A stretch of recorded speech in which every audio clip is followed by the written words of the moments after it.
नमस्कार शेतकरी बंधूंनो, ग्रामीण भागामध्ये मोठ्या प्रमाणात रेशीम उत्पादन केलं जातं आणि चांगल्या प्रतीचं रेशीम उत्पादन करण्यासाठी चांगल्या दर्जाचे रेशीम जे किडे आहेत, कीटक आहेत, त्यांच्यापासून कोश तयार करणं आणि त्यातून उत्कृष्ट दर्जाचे रेशीम तयार करणं आणि याच रेशीमाला बाजारपेठेमध्ये मोठ्या प्रमाणात मागणी आहे आणि त्याच्या साड्या ज्या आहेत त्या महिलांचा अगदी आवडता विषय. एकंदरीतच रेशीम उत्पादन करताना वेगवेगळ्या गोष्टींची आपण माहिती घेणं फार गरजेचं आहे. यामध्ये उझी माशीचा उपद्रव झाला तर शेतकऱ्यांचं उत्पादन मोठ्या प्रमाणात घटू शकतं आणि म्हणूनच यासाठी कोणकोणत्या प्रकारच्या उपाययोजना केल्या पाहिजेत, कशा पद्धतीनं उझी माशीचं एकात्मिक व्यवस्थापन केलं पाहिजे, याच विषयाच्या या कार्यक्रमामध्ये आपण जाणून घेणार आहोत. आणि यासाठी आज आपण स्टुडिओमध्ये निमंत्रित केलेला आहे परभणी वसंतराव नाईक मराठवाडा कृषी विद्यापीठाच्या रेशीम संशोधन योजनेचे प्राध्यापक कीटकशास्त्र तसंच प्रभारी अधिकारी doctor Chandrakant Latpate sir. Sir नमस्कार. कार्यक्रमामध्ये आपलं मनापासून स्वागत सर. धन्यवाद. सर, रेशीम आणि त्यापासून तयार होणाऱ्या साड्या किंवा वेगवेगळ्या प्रकारचे शाली म्हणूया कपडे, तर त्याला खूप मोठ्या प्रमाणात मागणी आहे. तर या रेशीम जे आहे त्याविषयी तुम्ही काय सांगाल सुरुवातीला? कसं आहे, रेशीमचा धागा जो आहे तो नैसर्गिक धागा आहे. म्हणजे जसा कापूस आहे तसाच नैसर्गिक धागा हा रेशीमचा धागा आहे. पण कापसामध्ये सेल्युलोज असतं आणि रेशीमच्या धाग्यामध्ये मात्र प्रथिने असतात. त्याच्यामध्ये सेरिसिन आणि फॅब्रिओन नावाचं प्रथिन असतं आणि ही एक मोठी माणसासाठी उपलब्धी आहे की आपण त्याचं शर्ट वापरतो.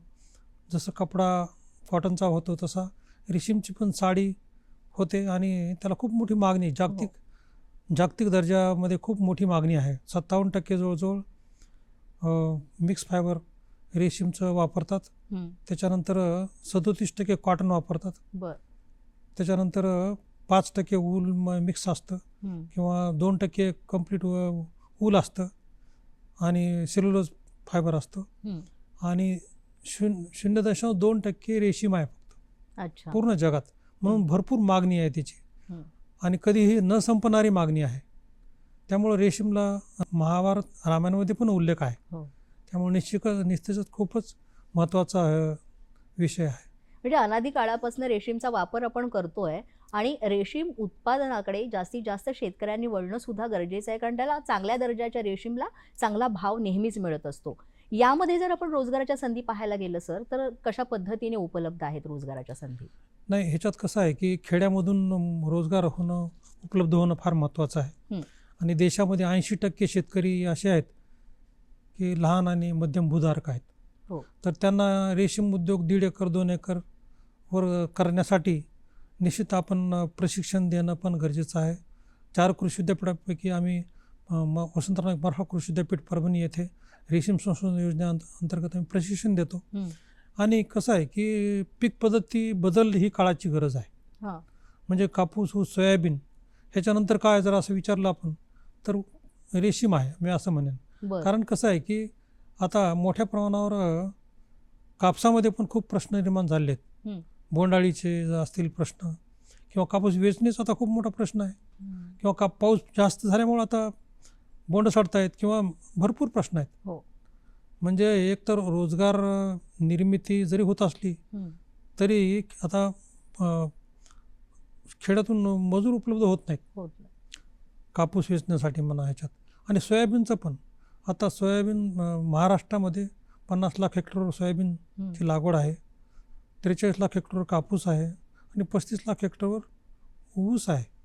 आणि आता बघितलं तर रेशीम फक्त 21,000 एकरवर आहे आणि 5,409 मेट्रिक टन एवढंच उत्पादन आहे. म्हणजे खूप कमी प्रमाणावर शेतकरी आहेत, 20,000 जवळजवळ शेतकरी आहेत रेशीम उद्योगात, पण खूप चांगल्या प्रकारे उद्योग करून ते हो. स्वतःचा रोजगार निर्मिती करू शकतात. खेड्यामध्ये रोजगार उपलब्ध होण्याची मोठी संधी आहे. म्हणजे रोजगारासाठी शहराकडे जायची गरज नाही. गरज नाही. आता कसं झालंय, खूप नाही म्हणलं तरी शहरामध्ये रोजगार उपलब्ध आहे, पण खेड्यामध्ये रोजगार निर्माण होणं गरजेचं आहे. जसं आंध्र प्रदेश, कर्नाटक किंवा इतर राज्य आहेत, त्या इतर राज्यांपेक्षा सुद्धा महाराष्ट्रामध्ये सुद्धा यासाठी अनेक अडचणी आपल्याला पाहाव्या लागतात. तर त्या कशा पद्धतीने शेतकऱ्यांनी सोडवल्या पाहिजेत? आता मुख्य म्हणजे कसं आहे की महाराष्ट्र शासनाने रेशीम कीटक संगोपन करण्यासाठी जे योजना जाहीर केलेल्या आहेत, 2015 पासून मनरेगा योजना आहे, तर त्याच्या अंतर्गत अनुदान दिलं जातं. जवळजवळ 4,32,40,000 रुपये अच्छा. अनुदान दिलं जातं 3 वर्षामध्ये मनरेगा अंतर्गत, आणि पोकरा अंतर्गत जवळजवळ 4.25 लाखापर्यंत पोकरा अंतर्गत, आणि आता सिल्क समग्र 2मध्ये पण 4.25 लाखपर्यंत आता योजना शासनाने दिलेली आहे, आणि ते एका वर्षात पैसे देतात. म्हणजे शासनाच्या योजना आहेत ह्याच्यामध्ये, पण कुठंतरी मला वाटतं की ह्याच्यामध्ये योजनामध्ये पण थोडा बदल करणं गरजेचं आहे. कारण ह्याच्यामध्ये कीटक संगोपन ग्रहासाठी आता कच्चे शेडनेट ग्रह सध्या शिफारस केलेले आहेत महाराष्ट्र शासनाने.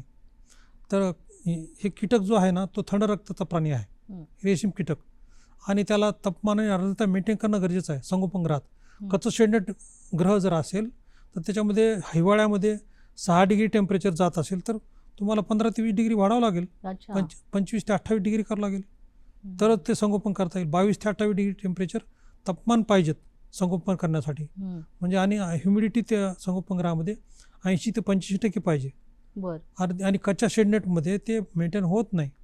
म्हणून पक्क संगोपन ग्रह शासनाने शिफारस केलेली नाही, किंवा आम्ही शिफारस करतोय नेहमी, केंद्रीय रेशीम मंडळाचं पण शिफारस आहे, पण आणखी शासनाने काही त्याच्यात अनुदानमध्ये काही सुधारणा पण केली. एकंदरीतच आपण पाहायला गेलं सर, तर राज्यामध्ये जेव्हा आपण रेशीम उत्पादन करतो, जसं की कीटकापासून रेशीम तयार होतं, मग ते कोश तयार करण्यासाठी ते जे कीटक जे आहेत ते कशा पद्धतीने, जसं तुम्ही आता पण म्हटलं, त्या संगोपनासाठी सुद्धा शेतकऱ्यांनी कशा पद्धतीनं त्याची तयारी केली पाहिजे? नाही, आता एक कसं आहे माहिती आहे का, रेशीम उद्योग हा 2 भागात विभागलेला आहे, बाल्य कीटक संगोपन आणि प्रौढ कीटक संगोपन. शेतकरी फक्त प्रौढ कीटक संगोपनच करतात, आणि आम्ही वसंतराव नाईक मराठवाडा कृषी विद्यापीठाअंतर्गत काही शेतकऱ्यांना प्रशिक्षण देऊन केंद्रीय रेशीम संस्था म्हैसूर या ठिकाणी आम्ही त्यांना प्रशिक्षणासाठी पाठवून आम्ही त्यांना प्रशिक्षण देऊन जवळजवळ मराठवाड्यात 40 ठिकाणी ते बाल्य कीटक संगोपन तयार करणारे शेतकरी उभा केलेले आहेत. चॉकीरियर्स आम्ही त्यांना म्हणतो. आणि दुसरीकडे फक्त ते विकत घेऊन प्रौढ रेशीम कीटक संगोपन करायचं आणि कोश उत्पादन करायचे 18 दिवसामध्ये, 18 ते 20 दिवसामध्ये. म्हणजे पहिले त्याचे 18 दिवस कमी होतात. बाल्य कीटक संगोपनचे अंडी अवस्था 10 दिवस, अळी अवस्था 28 दिवस असते, कोश अवस्था 8 ते 10 दिवसाचे, पतंग 4 ते 5 दिवस असतो. तर ह्याच्यामध्ये त्याचे बाल्यावस्थेमधले पहिले अंडी अवस्था 10 दिवस, आणि अळीची अवस्था पहिले चॉकी म्हणजे बाल्य कीटक संगोपनचे 8 दिवस, म्हणजे 18 दिवस कमी होतात. म्हणून शेतकऱ्यांना सोपं झालेलं आहे की आळ्या विकत घेतल्या की कोश करायचे, त्याचं फक्त फांदी पद्धतीने संगोपन ग्रहामध्ये फांदी टाकायची, आणि कोश तयार झाले की मग ते विकायचे. बस एवढंच काम राहते शेतकऱ्याकडे. त्याचीच काळजी घेणं गरजेचं आहे शेतकऱ्यांनी, ते शिकून घेणं गरजेचं आहे. पण मग त्यासाठी लागणाऱ्या ज्या आळ्या आहेत त्या उत्कृष्ट दर्जाच्या पाहिजे, तेव्हाच ते रेशीम उत्पादन चांगलं होईल. मग त्यासाठी शेतकऱ्यांनी कुठे संपर्क साधला पाहिजे? कारण तेही बऱ्याचदा माहिती नसतं, आणि मग त्याचा परिणाम उत्पादनावर होतो. होय, नाही, आता काय आहे, सगळ्या ठिकाणी सगळ्या तालुक्यामध्ये बाल्य कीटक संगोपन तयार करणारे शेतकरी उपलब्ध झाले आहेत. महाराष्ट्रामध्ये जवळ मराठवाड्यामध्ये 40 ते 42 बाल्य कीटक संगोपन उत्पादन करणारे शेतकरी आम्ही तयार केलेले आहेत. मराठवाडा कृषी विद्यापीठाअंतर्गत प्रशिक्षण देऊन आणि केंद्रीय रेशीम मंडळाच्या मदतीने. आणि बाकीचे पण जिल्ह्यामध्ये, समजा बीड जिल्हा पहिल्या क्रमांकावर आहे, म्हणजे बीड जिल्ह्यामध्ये सगळ्यात जास्त शेतकरी आहेत. साधारणतः दुसऱ्या नंबरवर धाराशिव, त्याच्यानंतर जालना 3ऱ्या नंबरवर, आणि संभाजीनगर आहे 4थ्या नंबरवर, नंतर लातूर वगैरे 5वा 7वा नंबर परभणी आहे. तर अशा सगळ्या जिल्ह्यामध्ये बाल्य कीटक संगोपन करणारे शेतकरी उपलब्ध झाल्यामुळं म्हणजे शेतकऱ्यांना आता अडचण राहिलेली नाही. बाल्य कीटक विकत घेतात आणि फिडिंग करून कोश उत्पादन करतात.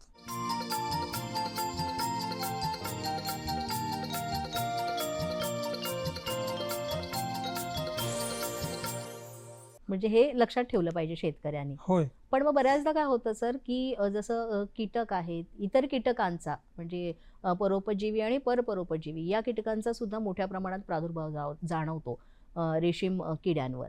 पण याच्यामध्ये एक उझी माशी आहे, तिचा उपद्रव खूप मोठ्या प्रमाणात होतो आणि त्यामुळे उत्पादन घटतं. तर या उझी माशीविषयी काय सांगाल? 1880 मध्ये पश्चिम बंगालमध्ये उजी माशीचा प्रादुर्भाव पहिल्यांदा जाणवला. बरं. त्याच्यानंतर जवळजवळ 1 शतकानंतर पश्चिम बंगालमधून कर्नाटकाच्या मार्केटमध्ये काही व्यापाऱ्यांनी कोष आणले. कळत नकळत त्यासोबत ती उजी माशी आली आणि नंतर मग कर्नाटकामध्ये त्याचा जवळजवळ 50% पर्यंत प्रादुर्भाव वाढला. आता कसं आहे, सगळ्या राज्यामध्ये हळूहळू मग उजी माशी पसरायला लागली. दक्षिणात्य राज्यामध्ये पण, आंध्र प्रदेशमध्ये, तामिळनाडूमध्ये ह्याचा प्रादुर्भाव वाढला. त्याच्यानंतर मध्य प्रदेशमध्ये पण, झारखंड, ओरिसा या पण सगळ्या राज्यामध्ये हळूहळू हा उजी माशीचा प्रादुर्भाव वाढलेला आहे. जवळजवळ 60% आपल्या महाराष्ट्रात प्रादुर्भाव आहे, 80% कर्नाटकामध्ये आहे, 85% तामिळनाडूमध्ये आहे. तर अशा प्रकारे ह्याचा उजी माशीचा प्रादुर्भाव वाढल्यामुळंच आता शासनाने दखल घेणं गरजेचं आहे. ह्याच्यामध्ये म्हणजे कसं होतं की 4थ्या आणि 5व्या अवस्थेमध्ये आळीच्या पाठीवर माशी बसते. संगोपनगृहामध्ये जाऊन माशी बसते. माशी म्हणजे आपली हाऊसफ्लाय सारखीच असते. बरं. आपली जी हाऊसफ्लाय असते तशीच प्रकारची थोडीशी मोठी माशी असते. तिचं नाव उजी माशी. तर ती थोडीशी पाठीवर पट्टे असतात, करड्या रंगाचे पट्टे असतात, त्यामुळे ती ओळखायला येते आणि ती बसून स्वतःची अंडी टाकते. आळीवर 1-2 अंडी टाकते. साधारणतः 250 ते 300 अंडी पूर्ण संगोपनगृहात एका ठिकाणी नाही, अशा 2-4 संगोपनगृहात मिळून टाकते ती. आणि त्यामुळं सगळ्या शेतकऱ्यांना त्याचा प्रश्न भेडसावत आहे. आणि आता काय झालंय की कर्नाटकाच्या मार्केटमध्ये गेलं रामनगरला. रामनगर हे आशिया खंडात पहिल्या नंबरवरचं मार्केट आहे. 50,000 कोश विकत प्रत्येक दिवशी तिथे घेतले जातात आणि आशिया खंडात मोठं मार्केट आहे. आणि असंच आता 9 ठिकाणी महाराष्ट्रात पण मार्केट सुरू झालं आहे. जालना आहे, बीड आहे, खूप कृषी उत्पन्न बाजार समिती जालना किंवा कृषी उत्पन्न बाजार समिती बीड या ठिकाणी, सोलापूर या ठिकाणी मार्केट सुरू झालेलं आहे. आणि जवळजवळ 9 ठिकाणी होणार आहे मार्केट सुरू. महाराष्ट्र शासनाचे खूप म्हणजे मी आभार मानतो की त्यांनी हे शेतकऱ्यांसाठी सुरू केलेलं आहे.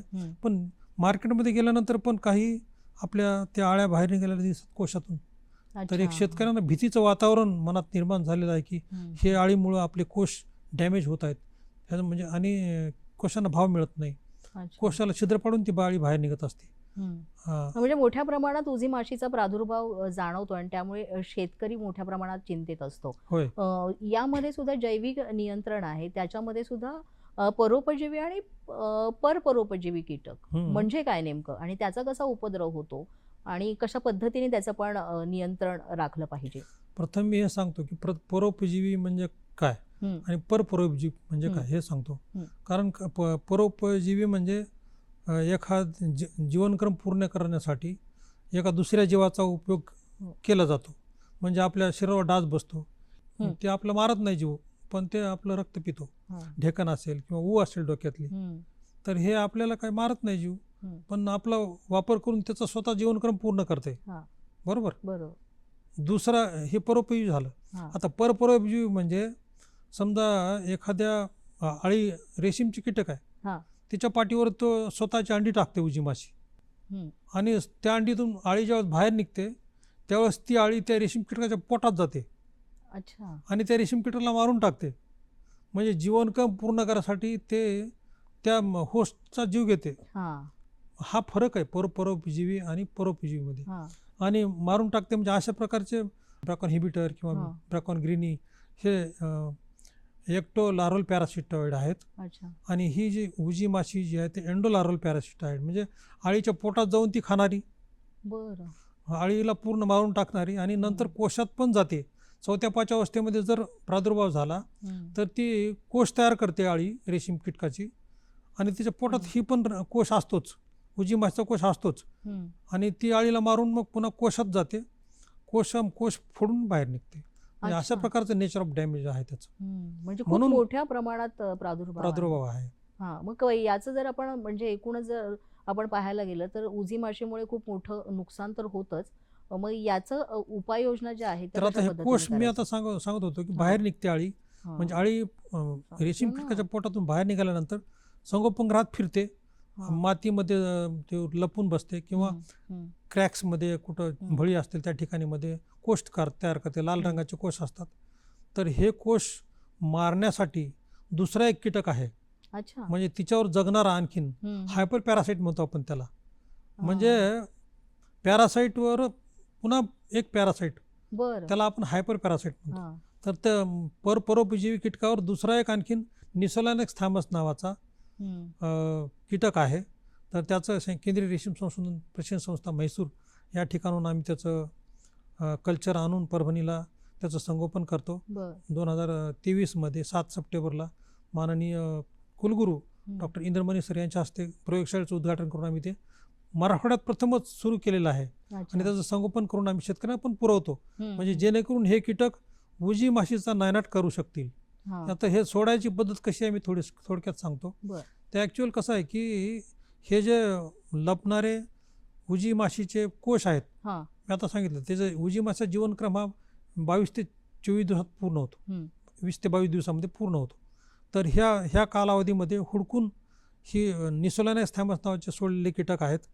तर ह्याचा पाऊचमध्ये आम्ही देत असतो. म्हणजे साधारणतः 50 मिली किंवा 50 एका पाऊचमध्ये नायलॉन, सच्छिद्र नायलॉन जाळीमध्ये आम्ही त्याच्यात एक विद्यापीठाचं नाव टाकतो, त्यामध्ये संशोधन केंद्राचं नाव असतं, आणि त्या जाळीमध्ये आम्ही 50 मिली ते कोष टाकतो. ॲक्च्युअली हे हाऊस फ्लायचे कोष असतात, म्हणजे उजी हाऊस फ्लाय डिप्टेरा ऑर्डर आहे आणि टॅक्निडी फॅमिली आहे. तर हे जे कोष असतात तर हे त्या आपण नायलॉनच्या जाळीमध्ये आपण टाकतो 50 मिली, आणि त्याच्यामध्ये पॅरासिटाईज कोष असतात. म्हणजे ह्याची प्रक्रिया थोडी लक्षात येत नाही सांगितल्यानंतर, पण प्रत्यक्ष बघितल्यानंतर कळते. म्हणजे जशी उजी माशी आहे तसाच हाऊस फ्लाय आहे, म्हणजे घरमाशीच्या कोष आपण वापरतो, त्याला आपण परोपजीवीकरण करतो निसोलॅनक्स थॅमसच्या सहाय्याने. म्हणजे अशा पद्धतीने ते पाऊचच विद्यापीठामार्फत ते पुरवलं जातं आणि मग ते त्यात सोडायचं नाही, रॅकला लावायचं खालच्या साईडनं, दुसऱ्या तिसऱ्या रॅकला आपण ते शेतकऱ्यांना विकतो 200 रुपयाला एक प्रमाण. तर आणि ते मग शेतकरी लावतात. साधारणतः 100 अंडी पुंजाला 3 पाऊच आपण देतो. शिफारस आहे. आम्ही मागच्या वर्षी म्हणजे संयुक्त संशोधन समितीमध्ये आम्ही त्याची शिफारस केलेली आहे, महाराष्ट्रामध्ये 3 पाऊच शेतकऱ्यांनी लावावेत. कारण कसं आहे की 100 अंडी पुंजासाठी केंद्रीय रेशीम मंडळाची शिफारस होती 2 पाऊच लावा आपण. पण आम्ही मागच्या 3 वर्षात संशोधन केलं आणि महाराष्ट्राचं वातावरण थोडंसं वेगळं आहे, म्हणजे हॉट आणि ड्राय क्लायमेट आहे महाराष्ट्राचं, आणि त्यामुळं आपल्याकडं जगण्याची प्रक्रिया थोडी कमी आहे. निसोलॅनक्स थॅमस पण कमी पॅरासिटाईज करतात. किती करतात आम्ही त्याचा अभ्यास केला, तर ते हाऊस फ्लायचे जवळजवळ 66% कोशांना पॅरासिटाईज करतात. म्हणून हे 2च्या ऐवजी 3 पाऊच लावले तर 100% पॅरासिटेशन होते आमच्या, असं लक्षात आलं. म्हणून आम्ही 3 पाऊच प्रति 100 अंडी पुंजा अशी शिफारस केलेली आहे. तर शेतकऱ्यांच्या दृष्टीनं जर त्यांना त्याचं एकात्मिक व्यवस्थापन करायचं असेल त्या उजी माशीचं, तर ते कसं करावं? कारण बऱ्याचदा त्यांना ओळखायलाच येत नाही, त्यामुळे त्याच्यावर उपाययोजना काय कराव्या हे सुद्धा ठाऊक नसतं. तर त्याविषयी काय सांगा? आता एक सगळ्यात महत्त्वाचं म्हणजे मी सांगितलं की हळूहळू शेतकऱ्यांनी आपल्याला पक्क संगोपनग्रह बांधायचं हे लक्षात ठेवायला पाहिजे. एक 3 वर्ष 4 वर्ष ठीक आहे, शासनाने मदत केली, कच्चं संगोपनग्रह तयार केलं, शेडनेट. कारण कसं आहे की उजी माशी बाहेरून तुतीच्या पाल्यावर बसूनच येते, म्हणजे तुतीच्या फांद्या बसूनच येते, आणि मग ते एंट्री करते, ती फांद्यावर बसूनच एंट्री करते, मध्ये येते आणि आळीच्या पाठीवरून बसते आणि अंडी देते. म्हणजे संगोपनग्रह तुम्हाला पहिले केंद्रीय रेशीम संशोधन प्रशिक्षण संस्था म्हैसूर यांनी काय केलं, अर्धा एकर, 1 एकर, 1.5 एकर आणि 2 एकर असे 4 मॉडेल दिलेले आहेत. म्हणजे शेतकऱ्यांनी, लहान शेतकऱ्यांनी ह्या मॉडेलपैकी कोणतंही निवडावं आणि त्याप्रमाणे संगोपनग्रह बांधावं. म्हणजे कसं की ही बाहेरून जी फांदी आणतोय आपण, तर ती पहिले अंधार खोलीत ठेवावं लागते. एक अर्धा घंटा 1 घंटा अंधार खोलीत ठेवलं, माशी अंधार खोलीत बसत नाही, आपली हाऊस फ्लाय पण बसत नाही अंधारात, उजेडाकडे निघून जाते, उडून जाते. तसं मग अंधार खोलीत जर ठेवला, फांद्या आणून ठेवल्या थोडा वेळ, एक अर्धा घंटा 1 घंटा, तर ती उजी माशी उडून गेल्यानंतर दुसऱ्या रस्त्याने मधून उघडून मग संगोपनग्रहात नेऊन त्या आळीला खाद्य द्यायचं. अशी व्यवस्था महाराष्ट्रात नाही आहे, कारण एकच आपलं कच्चं संगोपनग्रह आहे. दुसरी गोष्ट अशी की डायरेक्ट एंट्री नाही. कर्नाटक किंवा आंध्रमध्ये तुम्ही गेलात तर अशी डायरेक्ट एंट्री नाही आहे संगोपनग्रहात. तुम्हाला पहिले अंटरूम एक जाळीची एक रूम केलेली असते, हम्म. म्हणजे अंट रूम म्हणतो आपण त्याला. त्याला मध्ये दुसरा दरवाजा असतो, तिथं चप्पल सोडायची आपण. अच्छा. उजी माशी जर आली तर तिथून बाहेरच जाते, मग तिथपर्यंतच येते. हा. मग दुसऱ्या दरवाजाने मध्ये जायचं उघडून, मग त्या अंधारा खोलीत जायचं, मग तिथून संगोपनगृहात जायचं.